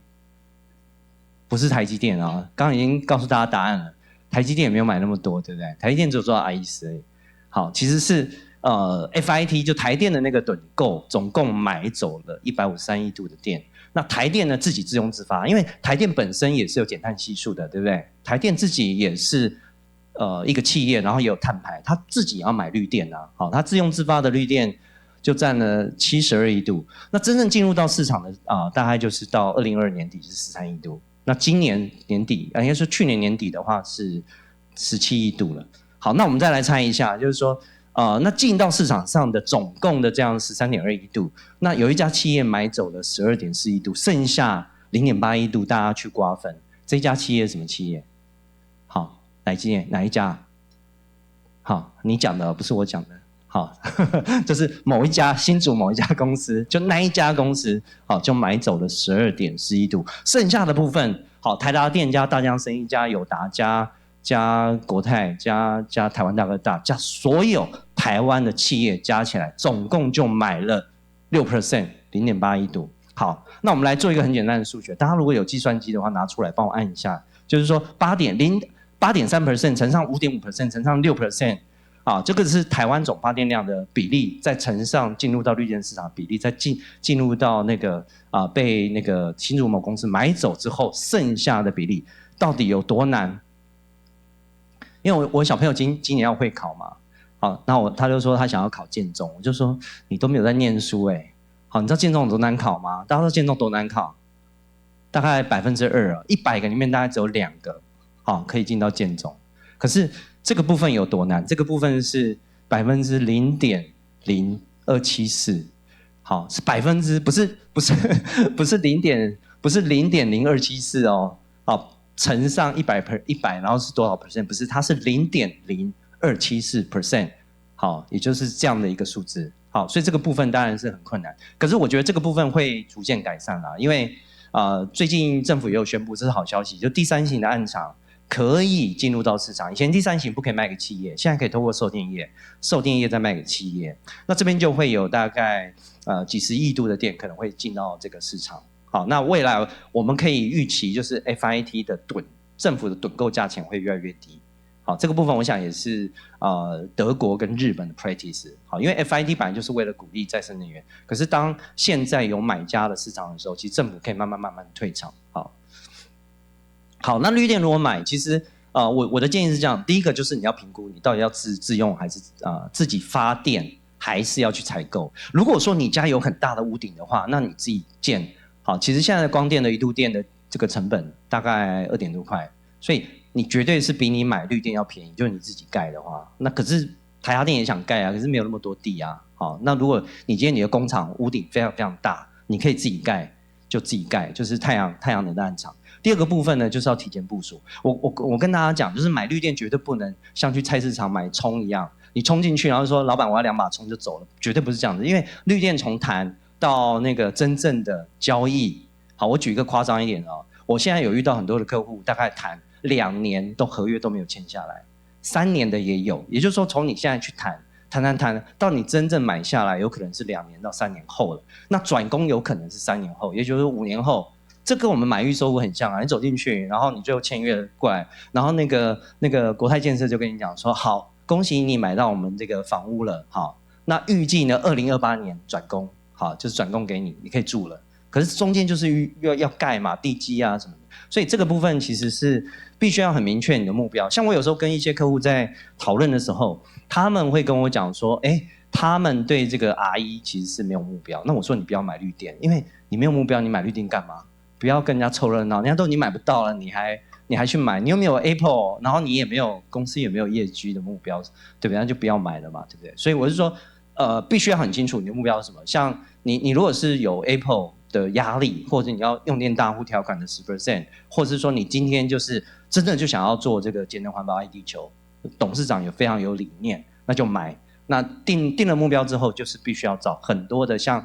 那个友达。好，或者说台达能源这样的一个供应商，你们可以跟他做一些讨论。可是一定要提前部署。这个，我自己觉得，你今天如果目标是2030年要做到20%或30%，一定是要提前5-6年开始布局，好，才有可能买得到。那第3个就是要了解你的这个用电需求跟习惯。刚刚有讲这个用跟发每15分钟的匹配。这个超刺激的这个超难对到的，这个部分要找专业的厂商来配合。那第4个部分就是要了解你绿电种类。事实上我常做一个比喻，很有趣。好，现在这个是在信义计划区，对不对？信义计划区如果大家晚上不小心比较晚经过这边，会看到很多夜店，很多年轻人，对不对？夜店是几点开门？没有人夜店是那个下午2点开的吧？对不对？下午2点开就养蚊子。夜店通常都是晚上10点才营业嘛，然后通常关门的时间大概是凌晨，大概4-5点就关门了，对不对？好，那我如果说今天我去买这个我是夜店，然后我去买了光电，事实上如果没有这个每分钟匹配的话，我就可以宣称我做到 R100嘞。我是夜店，我买光电做 R100，那这个东西逻辑上不通，对不对？可是，在电正分离的国家其实是可以的。那这个部分我要讲一点，就是说，在绿电的这样的一个匹配，其实事实上你很难，像台积电，它是每24小时其实是连续生产，它很难买光电就号称它 R100。他如果这样讲的话 ，Apple 也不太相信。Apple 说：“那你晚上呢？好，那可能就要储能，对不对？”所以我觉得，也许我们的商机就在台积电。好，台积电要买很多储能设备，那我们就可以，好，它就可以做到。买光电就做 R100， 事实上我相信他们也不是这样，所以他们有买沃旭的离岸风电，对不对？所以是了解这个电的种类，然后要采购小组，然后找可靠的供应商，多元的采购策略。就是说我必须要讲 R100的最后一里路 last mile， 我认为可能就必须要买凭证。好，因为台湾还是有这个电正分离的这个凭证，可能要单独买凭证去达到。第8个部分，就我常常跟很多客户讲，就是说你应该是先做节能，再去买绿电，因为你买绿电现在当然是很贵嘛。那你如果能少卖一点就少卖一点，那怎么做呢？你就是把你的用电量想办法先把它降下来。你不要想说降下来1年省几百万电费没有了不起，可是你一省下来，未来10年、20年都省下来了，因为你未来10年、20年的电费都会降下来，那基准线就往下降了嘛。好，所以第5个要跟大家讲，就是说为什么光家储很重要。其实刚刚也带到这个议题了，对不对？就是说，当我今天一个企业想要匹配这个绿电的时候，我如果今天是一个24小时生产，我真的没有办法靠这个光电。而且像台达电有这样的经验，台达电我们其实买过一个小水力。那个小水力当初在买的时候呢，台湾几年前台湾其实好几年都没有台风。我们那时候想说那买这个东西就多买一点，反正它发的量也不很多。结果我们在前年的时候台风哇，那个电这样一直涌进来，然后导致我们有很多的余电去产生。好，所以我比较讲就是说，再生能源其实有时候你是没有办法非常准确的预测。好，譬如说气候变迁导致这个离岸风机的发电变少，或者是冬天突然发的超多的。好，那这个部分你要怎么做？我认为这个储能是一个很重要的，就消峰停谷，然后提升这个再生能源的利用率，好，减少余电。好，当然我们常常讲说储能有点像是一个斜杠的青年，对不对？它又可以做这个调度，它可能又可以做消峰填谷，它又可以做很多其他的一些事情。如果只有单一的 scenario， 就是用电单位条款，可能就不 make sense。可是它又可以做电力的备援，它又可以做什么？当它角色越来越多的时候，这个 ROI 就相对比较容易算得回来。好，那台达电其实我们在那个吴江的电子厂，我们其实也有盖这个储能的案场。那效益的话就搭配时间电价，我们降低我们的这个用电成本。那我们有一个半导体的这个客户，他是化学容器的回收商，他其实也用这样的一个太阳能的屋顶太阳能，然后透过储能系统、那能管系统去避免这个弃光。好，就是他有时候太阳能发很多的时候，他可以把它储存下来。大家可以把储能想象成是一个很大很大的充电宝，对不对？它其实是可以做一个很好的一个调度。那台达能源呢，我们做3个业务。台达能源就是提供电力交易平台。好，我们跟很多开发商，不管是光的，不管是这个风电的开发商，都在谈合作。那第2块呢，就是绿电别人服务这一块，其实跟那个友达其实做的很类似。好，不过我看到他们做了很多很好的东西，也许我们也可以合作。就是说，我们在这个地方其实是要协助客户说怎么样去买绿电，那个配比怎么买，然后可以达到最佳化。那这个部分其实是每个月可能都要做一些调整。那另外一个部分，我们希望客户不要买太多绿电。你最好的是节能，节到最后一刻，然后再去买。那我们提供这个节能减碳的一些相关的顾问服务。那台达电是为了要买离岸风电，所以我们有 BBB Plus 的信评，然后去跟离岸风电开发商在谈。那中国信托是我们的这个财务的伙伴微软是我们的技术合作伙伴。好，大概是这样的一个架构这个是绿电匹配服务，用电发电台电转供的资料，这个都必须要去做这个匹配。那最后一个部分就是减碳的这个咨询。好，我们有做不管是盘点啦，我们常常讲，如果你要减肥，那你要先量体重，知道你现在体重多少，然后再教练再告诉你，你的这个吃东西要怎么吃啊，你的这个重量训练要怎么做啊，跑步啊，好等等的这样的一个规划。好，那台达其实除了做台达能源自己本身之外，我们常常讲台达能源如果是一艘小船，台达电有点像是一个航空母舰战斗群，我们其实有非常多的解决方案，从充电桩，从绿色的这个资料中心，从楼宇的控制系统，从太阳能的逆变器，好到这个空调的这个控制，好，其实都有解决方案。那我们的优势就是我们走在很前面，好，大概制造业真的我们就 RE80，应该算是非常非常高的。那各种不同种类的电加上绿电匹配，还有完整的价值服务，专业的技术跟人才。好，这个就是今天跟大家分享的4个 W 跟1个 H。好，那这个就是最后帮大家做一个很快的一个总结。好，那最后再 echo 一下我刚刚讲的，就 Bill Gates 其实他讲气候投资跟新能源未来可能有8到10个 Tesla 这样的大的公司会发生。我认为能源产业绝对是一个很重要的未来，还有储能值得大家的关注。谢谢。非常感谢张总经理的分享哈，达到 RE100真的不是一件很简单的事情。那最后登场的是我们的宏德能源科技股份有限公司蔡志达研发长，带来的是终端场域案例的分享，便利超商和储能系统之整合应用。有请。好，各位与会的先进大家好，那我是宏德能源，我是蔡志达哦。那今天的讲者都非常非常厉害，然后分享非常多有关这个储能以及未来的一个趋势、一个绿电的一个部分哦。那今天这个 session 哦，大家再坚持一下，现在大概我们还有大概30分钟时间，好不好？好，我们今天的很棒的议程，我们就可以把它 ending。好，那最后部分的话，刚好我们就要来分享有关终端的一个案场哦，所以我们这边会谈的就是有关这个光电加储能加充电站它的一个整合应用的一个案例哦。好，那今天看到这是我们今天的 agenda 哦。那今天谈到整合，所以我们还会带到一点点技术哦，希望不要让大家太无聊哦。大家会带到一点点技术跟大家做一些分享哦。那首先我们一开始还是会介绍一下我们这个集团哦，因为前面的讲者都很大咖，有这个工研院，就不用介绍大家是谁哦。那有这个台达电哦，要友达哦。那我们宏德能源是非常年轻的公司，那我们在做什么事情？等一下跟各位做一个分享。好，那紧接着跟谈这个有关这个光储充的一些未来的一个契机，那为什么我们要投入做这件事情？哦，以及它的整个技术架构的一个发展啊。那再来是我们的一个应用的一个案例。好，那这应用的案例是在一个便利超商，是在全家。好，那我们这个用全家的一个案例跟大家做一个分享哦。那最后是整个未来的一个趋势，那可能整个一个发展。那站在我们这个企业的立场上面，跟觉得说这个看到国际未来的趋势的一个发展情况之下，这个商业路径可能会往哪些的方面在做进展？那这边最后会给大家一个 summarize 哦。好，那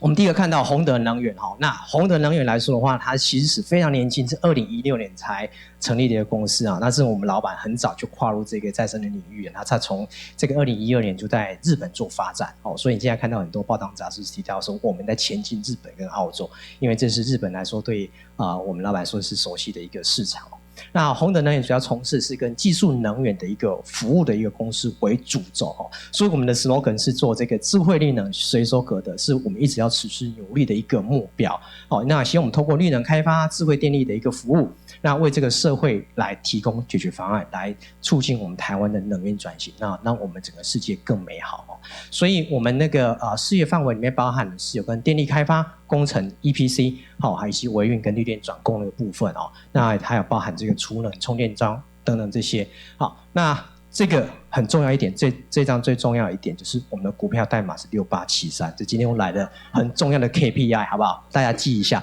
那我们在去年3月份的时候已经上创新版哦，那今年会转主版哦，今天转主版哦。好，那我们的办公室设立在台湾很多的据点，包含北部、南部哦、中部，还有在外岛。好，那我们今年其实从去年就开始我们在布局这个东京跟墨尔本哦，也就是说我们在前进日本跟澳洲的一个市场哦，所以我们看到投入这个相对性电力自由化比较先进的国家日本、澳洲，我们在从台湾做扎根哦，那我们迈向国际哦，这是我们的很重要的一步哦。好，那这个宏德能源整个布局里面呢，如同我前面提到，我们是从这个太阳光电的 EPC 开发跟工程切入哦。那我们既有整个投资平台的一个合资平台的一个投入哦，那来扩大整个太阳光电的一个事业哦，那也包含投入这个有关这个渔电共生哦，那我们也有投入这个渔业的一个管理哦，所以你会看到我们有一些杂志哦，新鲜渔业哦，我们做白虾养殖，做这个乌鱼子，然后紧接着又有虱目鱼哦，那我们是做混养，一个池子里面最下层哦有这个白虾，我们在去年10月份有收成哦，这个大家应该要知道。下次你有吃到乌鱼子，对不对？乌鱼子哦，我们在这个去年底在春节的时候，我们公司的一个赠礼就是乌鱼子。那我们也带到日本，我们在参加日本能源周的时候，也有乌鱼子当做是我们的一个行销的一个很好的一个成果。那紧接着还有虱目鱼哈，那这样我们为了做广电投入到做这个渔业的一个生产关联哦，所以我们公司是真的用心在做这个再生能源的一个发展哦。好，那我们也着眼于说这个整个未来的趋势是往这个再生能源的发展方向的发展，也知道说会做这个电业自由化哦，所以呢，我们也有再生能源的零售业哦，所以我们有再生零售电业哦。那这个售电名字叫新兴电力哦，所以这个友达有哦，这个台达电也有其实我们的新兴电力也有，那需要买的可以跟我举手一下，好吧？好，那同样的，我们有充电站的部件的一个投资事业，叫做新洲快充。新洲快充哦，那我们目标在这个未来会开发到1000个站点。那为什么会投入这个充电站也跟今天的主题会有关联，是未来很重要电力资源因为它是可充可放可被调度的一个资源未来其实这个是在全世界，它包含台湾的都一样很重要的一个电力资源，等一下后面提到。好，那再是储能一个部分这个东西就是储能就是今天提到的议题嘛，那它也是再生能源发展的一个好伙伴。那同样我们有一个投资公司叫新佑能源专门就是在做这个储能这个事业不管是在表前的事业做个调频的在这个 ED-REG 的，或者在表后做光储充的一个 solution 这是在新佑能源这部分。那我们看到是每一个都是一个重要的一个电力资源，这个电力资源如果去把它聚合管理，导入 AI 的一个技术，然后达到一个最经济化的一个效益那其实这个能源聚合商要做的事情那这边看到说我们有光电暗产的一个投入，然后在日本跟澳洲在这个储能市场也有那这也是一样，我们从我们过去的老本行做这个光电的开发，储能的一个开发那会投入这个建制，然后参与他们的电力交易市场那电力市场它比台湾活络非常多啦那这个是包含他们的这个现货市场这个辅助服务市场或者是容量市场这是在电力自由化非常国家里面会发展的一个重要的一个市场的一个机会点那未来会再走向电力金融这部分这是我们会琢磨的一个部分。好，那在发展策略的部分那如同一开始我们那个今天主席提到的这个 AI 很重要的部分今天我们今年那个 Computex 里面很重要的一个主轴是在做 AI 的一个部分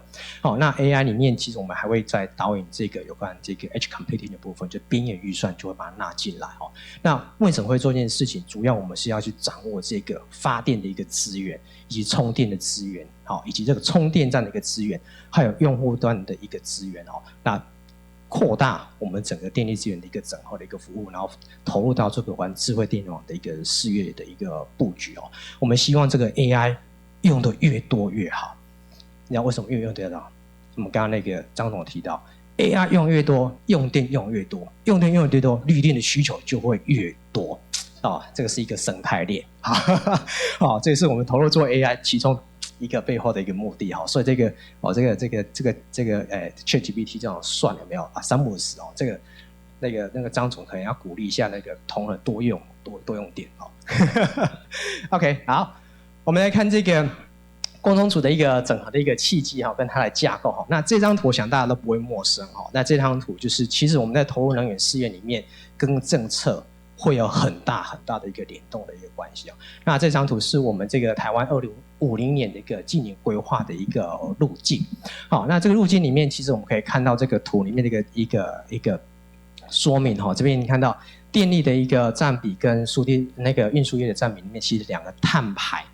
约莫占将近 70%， 我讲68还是67%的一个占比哦。那所以呢，对症下药嘛，你要做这个去碳，那就供这两部分。那这部分是跟我们红等能源的发展就有很大的一个联动哦。所以我们可以看到，就是说在2030年的时候光电有可能达到这个40 GW， 这是目标啦哦，要达到，当然大家要一起努力哦，大家一起努力。那这个电动车要做这个全面电动化嘛，那这可能在这个市区公车公务车的全面的一个电动化。好，那在这个2050年的时候，我们希望这个再生能源占比能够到 60%， 那这个东西就真的非常需要跟今天讲的黑科技哦，这个真的需要黑科技才能办到哦。那大家一起努力，因为我想在座都非常年轻哦，这个距离没有多久啊，这个距离26年后就会遇到哦，很快很快哦。好，那再来是我们看到是说，也基于此哈，那在这个运输里面就会有这个运具的一个电气化的一个需求，以及电力的部分就再生能源要持续扩大哦，这个电网持续的一个升级，以及储能必须要继续的一个扩展哦。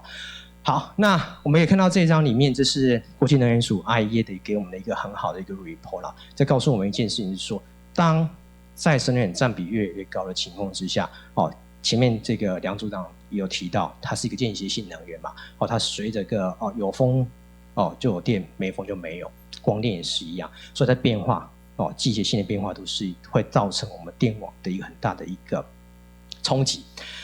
那这个冲击情况之下没有所有的能源都是100%都完美的所以要达到有一个搭配的一个措施就会出来所以在国际能源署 IEA 里面提到一件事情说，未来如果我们要在很高占比的一个近年的一个情境之下，储能跟需量反应就是我们用物侧的一个管理，它就要投入很大的一个资源下去这是未来很重要的一个电力资源的弹性来源那这也是我们的商机所在。为什么？因为现在的占比非常非常的低，到2050年就是26年后，这个占比需要到 50% 的一个占比，这是国际的一个市场的一个需求那国际上的一个商机那也跟各位做一个分享。好，那这个是光储充的一个整合啦，那前面也有提到一些那我们现在在看说，我今天光电加储能加充电桩，我们放在用物侧里面可以得到哪些的效益我们看到说，如果我们透过太阳光的电力，其实我们可以拉高我们的能源的自主性能源自主性是我们台湾在能源转型里面非常重要的一环要让能源能够自主而且呢能够降低的 EV 跟用户里面它的碳排那可以透过这个削峰填谷的一个电力调节的模式离峰做充电这个高电价的时候做放电，大家知道吗？时间电价的目的是改变你用电行为嘛，对不对因为高电价的时候你就会少用电，因为你花的钱越多，你心就会痛所以你改变你的用电的一个行为那第一个透过储能做一个调节，减少你电费的支出好，那我们这些很多的一个电力资源，我们可以透过这个聚合上，就是 aggregator 做一个聚合，把这些各个电力资源把它聚合起来的时候，我们也可以参加这个电力交易或者是需量反应等相关的计划来增加它的收入，并且呢能够协助我们电网的供电稳定那也可以透过这个储能来做一个动态增能的一个方式，或储能扩充等这些来减少这个表后的用物侧里面的变压器或者是其他高压设备的一个扩容那也可以透过这个虚空控制的一个方式来改善我们的这个电力品质所以它是一兼好几顾那大电网断电的情况之下，然后它可以有转正时从电流源转成电压源的模式，形成是一个备源的一个状态那这可以形成对备源的电力等一下我们后面有提到这个全家的案例里面就会提到这个部分或者是未来电动车走到 V2G V2X to everything 那其实这都是一个应用的一个场景那对供电端来讲的话我当我的负载在高用电价时段，高用电价我如果能够减轻电网的负担，那其实对它的贡献是非常高的所以它可以缓解它的尖峰的一个电力的一个供需压力，那进而这个减少它的一个碳排好，那我们谈到这个整合架构里面，我们先带到一点点的一个技术说明就是说我们在谈这个光储充里面的充，那充里面怎么去跟我们再生能源做一个整合，那其实在里面就有分架构一个是 AC 的一个架构，一个是 DC 的架构那 AC 架构里面常常大家听到是所谓的慢充那慢充里面其实就是这个在我充电站里面透过这个 EVSE 就是我们电动车的供电设备，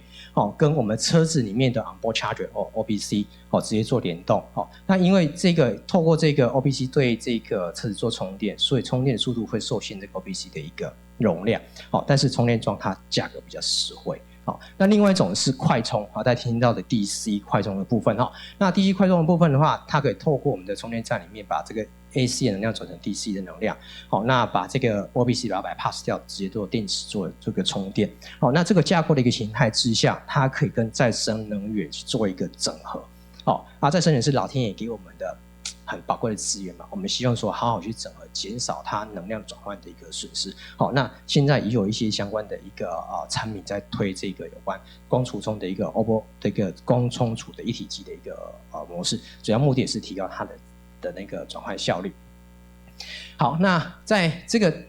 耦合方案里面其实有很多种啦，就是在 AC 的耦合里面，其实它是每一个独立的一个单体。那比如说 AEV， 那 Storage 就储能部分、光电部分，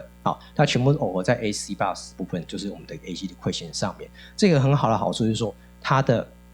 每一个独立运行，也就是说，当 EV 坏掉，它可以要卖电，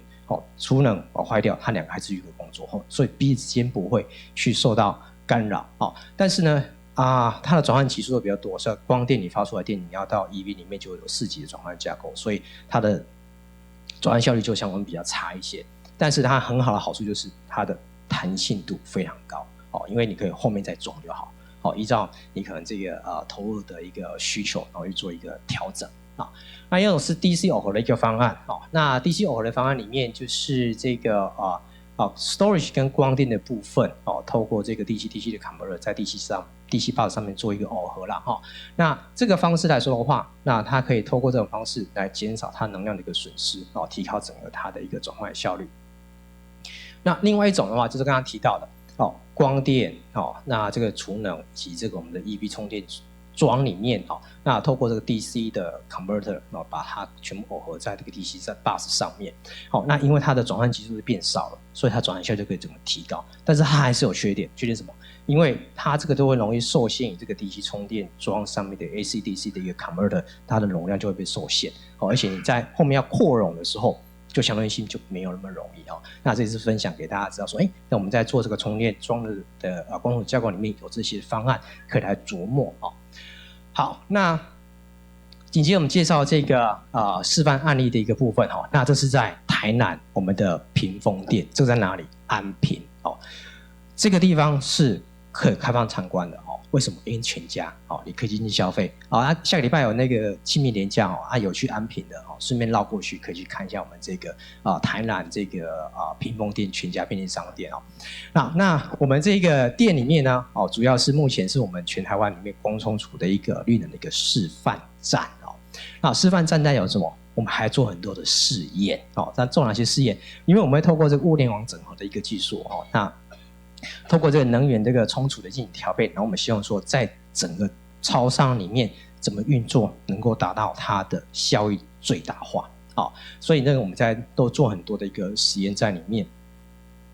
那我们也透过这个储能的一个方式来做这个能源韧性的一个调整的配合。那同样我们这个会让我们这个全家以后在做展店的时候做一个参考的一个依据。那同样的，那这是全家业绩宣告的一个项目之一。那从这个光储中的这个整合应用来做出发，来符合这个全家一路以来这个对企业社会责任的很大的一个贡献。那我们在这里面扮演某重要的一个角色。那这店里面的一个状况，你们看到我们有一个很大的一个展示区。那这是店里面的一个状况，在一个照片大家参考一下。那欢迎大家有机会到台南的时候，到安平的时候绕过去里面去看一下，吹个冷气，买个咖啡看一下我们的一个展示。好，那这是这个光储充里面的系统架构。那我们大家参考一下说，我们这里面有一个50 kW 100度电的一个储能，那一个 9.8K 的一个光电，那有一个8 kW 光充储的一个一体机。那里面一体机也包含有4 kW 的一个光电，20度电的储能，还有一个6.6 kW 的一个 V2G 的一个功能的一个充电桩。那这里面看到它是走一个 AC 耦合的一个方式因为我们在做试验所以会有一些调整那在市电正常的情况之下，大家可以理解说，我自发就自用所以太阳光电发里面电就马上给电里面直接做消耗。那我们的储能呢，它可以依照时间电价，那时间电价里面有下有2阶段的电价，我可以利用在离峰的时候做充电，在高电价的时候做放电。那我们也可以依照这个契约容量每个电价里面会有签契约容量嘛，那我们可以利用这个方式来调节它的契约容量，避免它的费用额外再做支出那里面有看到一个 V2G 的一个充电桩那这是我们未来会做试验的一个部分好，那在正常运转情况之下我们储能就会发挥刚刚提到我会做李前锋的一个套利的一个行为那也可以避免它做这个超越的一个状况，然后让它电费支出。那在市电断裂的情况之下，我们也有内置那个 EMS 所以我可以做负载的一个调配当市电断掉的情况下，不重要的负载我就先把它停掉，重要的负载就把它留着，比如说生鲜食品的冷冻这要留着不然米给它派去那我们在验证的时候，刚好今年2月份之后就有这个案例等一下跟各位做一个分享那在太阳光电跟储能部分，我们就可以做耦合的一个动作那提供给这个店里面做紧急备援的一个供电那未来刚提到 V2G 的一个试验，我们会来做施行。好，那在这是店的一个外观你也看到说我们的储能是放在这个店家的后面那在这个店里面的屋顶，我们有设置这个太阳光电这太阳光电是 9.8 kW 的太阳光电那在前面这个部分也有设置一个这个车猛型的一个 4.1 kW 的一个光电，然后下面就是我们停车充电桩的一个位置那这边有一个120 kW 的一个充电桩这边也是做 AC 耦合的一个充电桩，那里面也有一个 6.6 kW 的一个慢充的一个充电桩那里面提到这储能我们可以实行这个电费的节约还有电力的一个备援那这是我们在整个全家里面试验的一个重点好，那我们这是我们在测试的一个实例跟大家做一个分享。白色线白色线就是我们的市电那在这个绿色线的部分就是我们储能这样上面就做充电，下面做放电蓝色这块就是负载所以你看到这个市电在夜间的时候，也是我们在离峰电价的情况之下这个负载加上储能的充电就会等于市电所以充电储能会做充电，市电会大于它的负载的原因是这样子那在白天在高电价的时段情况之下，又加上我们白天有太阳光电在做发电，所以你看到这个白色这条线这是市电的用电的这条曲线会低于蓝色线，就低于我们的负载的量因为我们这段时间太阳光电在发电，太阳光在发电自发自用，市电的电就会减少市电的电就减少这段时间呢，我们再透过储能可以再做一个放电这个动作，所以它市电的电加上市电的电就会更少因为有这个储能做放电好，那这个太阳光电在做发电所以它在白天里面在高电价时段的使用台电的电就会减少，电费我就可以减少支出那当然我们会把储能的电全部放光了，我可能先留个 50% 或者 30% 的一个 SOC 的一个残存的一个量体那因应这个备援的一个供给的一个需求好，那这简单分享一下说我们这个光储的一个应用效益这是我们在在今年2月份做统计的一个数字，大家可以参考一下就是说当没有这个加储能光电的情况之下那我们当做是一个 base 做一个比较那如果装储能的情况之下它的电费节约大概 3.81% 如果这光电的情况之下节大概 7% 如果在储能一充一放的情况之下节大概是 8.91%， 这是电费那在两充两放的情况之下，它可以到 10.8% 的情况的一个电费的一个节约这是我们目前看到它的一个效益。当然太阳光电装越多，储能装比较大的量体情况之下就又有不同的一个结果那我们会 base on 这个数据在后续再做一些相关的一个研究那有机会再跟各位做一个分享。好，那这是储能系统在做紧急供电的一个刚好实际的一个验证这不是我们故意做的这是实际台电跳电台电跳电在2月1号的时候发生了2次的一个跳电的一个事故一个是8分钟一个比较久一个是在2个小时又4分钟那我们可以看到说红色这条线的话就是我们的市电那蓝色是我们负载所以你看到这个在早上9点04分的时候这个台电跳电所以我们储能就做放电所以你看到这红色这条是归零储能做放电那第二个呢是在这个停比较久，是2个小时这个停蛮久的，停2个小时那虽然说我们台电真的供电还蛮稳定的大家在家里面停电都很少嘛，这是偶发事件但是偶发事件里面还是会造成一定的经济损失你们看到这个在有储能的情况之下当市电停电了，这个时间点的话停电了我们储能可以做一个放电的动作那它可以提供变电朝线必要负载的电力的一个备援电力的一个备援那这个可以减少一些生鲜食品的一个损失所以这个在停电时间大家都没电这个地方都还有电还可以继续做那个营运这是很好的一个示范的一个效益。好，那接下来我们看那个公主充能源的一个整合发展的一个部分。好，那在整合发展的部分呢，我们在延伸比较广的一个议题，就是在所谓的虚拟电厂就是 Virtual Power Plant 那 Virtual Power Plant 这 VPP 的一个部分，那其实也是工委院梁组长这个组里面也是很重要的一个研究的一个议题好，那这个虚拟电厂里面提到的说，会透过智通讯的一个技术智通讯技术将分散各处的一个能源，包含再生能源、储能等等这些或者发电技术，可透过这个 aggregator 将这个电力资源呢把它聚合起来那提高整个电力使用的一个效率，来拉高整个民间电力的一个价值